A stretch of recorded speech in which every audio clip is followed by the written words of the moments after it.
Oh, yes. Hey, let's talk about the timeline, shall we? You say, CJ, what is a timeline? Watch this. If you need money in the next year, it should be in cash. Any money that you don't need in the next year should be invested. You should invest with a 5 to 10 year timeline in mind. Okay? Go long. When choosing how much money to invest in the stock market, it's important to consider how long it'll be before you need that cash. Now, here are two rules of thumb to follow when deciding the smartest, safest, and most profitable place for your savings.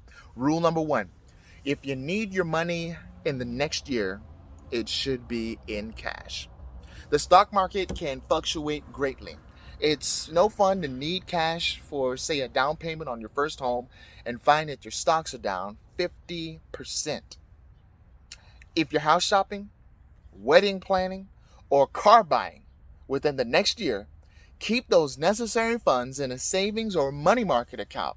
Now, double check that that's FDIC insured too. Okay. Rule number two: any money you don't need within the next year is a candidate for the stock market. This is where the fun begins.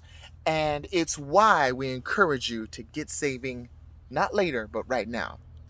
Any cash you don't need in the coming year can go to work for you every day in the stock market, taking bigger risks and affording you larger profits. When you invest with funds that you have no immediate need for, you protect yourself from the short-term fluctuations of the stock market. Now, over the course of a year or two, you could see your investment suffer a loss, but on a longer timeline, the stock market and great companies get bigger and more profitable. That's why you should invest with a 5 to 10 year timeline in mind. This will prevent you from pulling your funds out in a downturn and incurring a loss.